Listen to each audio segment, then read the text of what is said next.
ಪ್ರತಿಯೊಬ್ಬ ರೈತ ಬದ್ಧತೆ, ಶ್ರಮ, ಆಸಕ್ತಿಯಿಂದ ಭೂಮಿ ತಾಯಿಯನ್ನ ನಂಬಿ ವ್ಯವಸಾಯ ಮಾಡಿದ್ದೇ ಆದಲ್ಲಿ ಶ್ರಮಕ್ಕೆ ತಕ್ಕ ಪ್ರತಿಫಲವನ್ನು ಕಾಣಬಹುದೆಂದು ಸಚಿವ ಚಲುವರಾಯಸ್ವಾಮಿ ಹೇಳಿದರು. ಅವರು ಇಂದು ನಾಗಮಂಗಲ ತಾಲೂಕು ದೇವಲಾಪುರ ಗ್ರಾಮದಲ್ಲಿ ರೈತ ಉತ್ಪಾದಕರ ಕಂಪನಿಯ ನೂತನ ಕಟ್ಟಡದ ಗುದ್ದಲಿ ಪೂಜೆ ನೆರವೇರಿಸಿ ಮಾತನಾಡಿದರು.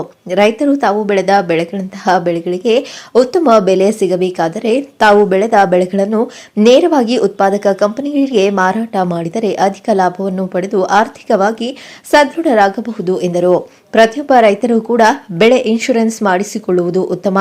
ಪ್ರಕೃತಿಯ ಅತಿವೃಷ್ಟಿ ಮತ್ತು ಅನಾವೃಷ್ಟಿಯಿಂದ ಬೆಳೆಗಳು ಹಾನಿಗೆ ಒಳಗಾದರೆ ಅಂತಹ ಸಂದರ್ಭದಲ್ಲಿ ಸರ್ಕಾರ ಪರಿಹಾರ ಹಣವನ್ನು ನೀಡುತ್ತದೆ. ಪ್ರತಿಯೊಬ್ಬ ರೈತರು ಬೆಳೆ ವಿಮೆಯನ್ನು ಕಡ್ಡಾಯವಾಗಿ ಮಾಡಿಸಿಕೊಳ್ಳುವಂತೆ ತಿಳಿಸಿದರು. ಅಧಿಕಾರ ಸಿಕ್ಕಾಗಲೆಲ್ಲ ನಾಗಮಂಗಲ ತಾಲೂಕಿನ ಅಭಿವೃದ್ಧಿಗೆ ನಾನು ಸಿದ್ಧನಿದ್ದೇನೆ. ಹಿಂದೆ ಅಧಿಕಾರ ಸಿಕ್ಕಾಗ ಆರ್ಟಿಒ ಇಲಾಖೆ, ವಿದ್ಯುತ್ ಪ್ರಸರಣ ಘಟಕ, ಅಗ್ನಿಶಾಮಕ ಠಾಣೆ, ತಾಲೂಕು ಕಚೇರಿ, ಇತರ ಕಚೇರಿಗಳನ್ನು ಸ್ಥಾಪನೆ ಮಾಡಿದ್ದೇನೆ. ಇದು ನನ್ನ ಸಾಧನೆ. ಅಧಿಕಾರ ಸಿಕ್ಕಾಗ ಅಭಿವೃದ್ಧಿ ಮಾಡಿದ್ದೇನೆ. ಅಧಿಕಾರ ಇಲ್ಲದಾಗ ಸುಮ್ಮನೆ ಕುಳಿತಿದ್ದೇನೆ. ಆದರೂ ನಾನು ಸೋತ ಸಂದರ್ಭದಲ್ಲಿ ಗೆದ್ದಂತಹ ಜನಪ್ರತಿನಿಧಿಗಳು ಏನು ಅಭಿವೃದ್ಧಿ ಮಾಡಿದ್ದಾರೆ ಎಂದು ಪ್ರಶ್ನೆ ಮಾಡಿದರು. ನನ್ನ ಅಧಿಕಾರದ ಅವಧಿಯಲ್ಲಿ ಪಕ್ಷಾತೀತವಾಗಿ ಅಭಿವೃದ್ಧಿಯತ್ತ ಗಮನ ಹರಿಸುತ್ತೇನೆ. ಸಾಧ್ಯವಾದಷ್ಟು ಅಭಿವೃದ್ಧಿ ಮಾಡುವುದಾಗಿ ಭರವಸೆ ನೀಡಿದರು. ಸಾಲ, ಕಷ್ಟ ಅನ್ನೋದಿದೆ. ಪ್ರತಿ ಒಂದು ಮನುಷ್ಯರಿಗೂ ಕಷ್ಟ ಇರುತ್ತೆ. ಮಲ್ಲಿನಂತ ದೊಡ್ಡ ಶ್ರೀಮಂತನ ನೀವು ಕರ್ನಾಟಕದಲ್ಲಿ ನೋಡಿರಲಿಲ್ಲ. ಅವರಂತ ಬುದ್ಧಿವಂತಿಕೆಯನ್ನು ನೋಡಿರಲಿಲ್ಲ. ಅವರು ಒಂದಷ್ಟು ಕಷ್ಟಕ್ಕೆ ಸಿಗಾಕೊಂಡಿದ್ರು. ಅವರೇ ಅಲ್ಲ, ಈ ದೇಶದಲ್ಲಿ ಲಕ್ಷಾಂತರ ಜನ ಉದ್ಯಮಿಗಳು ಸಹ ಅನೇಕ ಸಂದರ್ಭಗಳಲ್ಲಿ ಸಾಲ ಅಥವಾ ತೊಂದರೆಗೆ ಸಿಗಾಕೊಂಡಿರ್ತಕ್ಕಂಥ ಸಾಲ. ಆದರೆ ಯಾರು ಭೂಮಿಯನ್ನು ನಂಬಿ ಒಂದು ಬದ್ಧತೆಯಿಂದ, ಆಸಕ್ತಿಯಿಂದ, ಶ್ರಮದಿಂದ ಯಾರು ಕೆಲಸ ಮಾಡ್ತಾರೋ ಅವ್ರು ಯಾರಿಗೂ ಸಹ ರೈತರಿಗೆ ಭೂಮಿ ತಾಯಿ ತೊಂದರೆ ಆಗಿಲ್ಲ ಅನ್ನೋದನ್ನು ನಿಮಗೆ ಗೊತ್ತಿದೆ. ಆದರೆ ಅನೇಕರು ಅದನ್ನು ಹೇಳ್ಕೊಳ್ಳೋಕ್ಕಾಗದಲ್ಲೇ ಮಾತನಾಡ್ತೀರಿ. ನಾನು ಕೃಷಿ ಸಚಿವನಾದ ಮೇಲೆ ಈ ರಾಜ್ಯನ ಅನೇಕ ಬಾರಿ ಸುತ್ತಿದ್ದೀನಿ.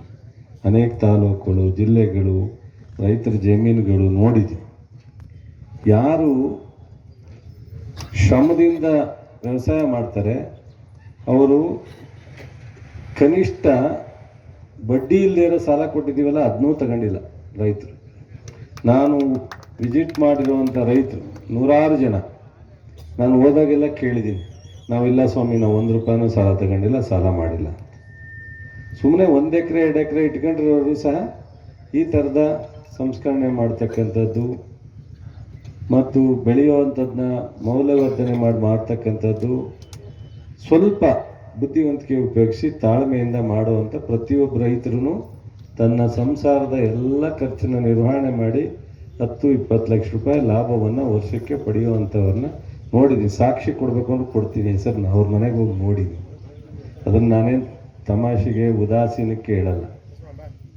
ಮತ್ತು ಕೆಲವು ಪ್ರಕೃತಿ ವಿಕೋಪ, ಈಗ ಒಳ್ಳೆ ಬೆಳೆ ಹಾಕಿರ್ತೀರ, ಜಾಸ್ತಿ ಮಳೆ ಬರ್ತದೆ, ನಷ್ಟ ಆಗುತ್ತೆ, ಏನೂ ಮಾಡೋಕ್ಕಾಗಲ್ಲ, ನಮ್ಮ ಕೈಲಿರಲ್ಲ. ಅದು ಆ ಥರದಲ್ಲಿ ಒಂದೊಂದ್ಸಲಿ 2 ವರ್ಷ 3 ವರ್ಷಕ್ಕೆ ತೊಂದರೆ ಆಗುತ್ತೆ. ಒಂದ್ಸಲಿ ಬರಗಾಲ ಬರುತ್ತೆ, ತೊಂದರೆ ಆಗುತ್ತೆ.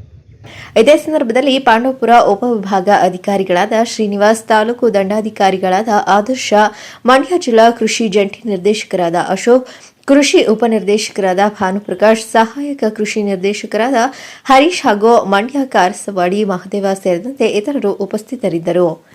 ತರುಣ್ ಕುಮಾರ್, ಚಾಮುಂಡಿ ನ್ಯೂಸ್, ಮಂಡ್ಯ ಜಿಲ್ಲೆ.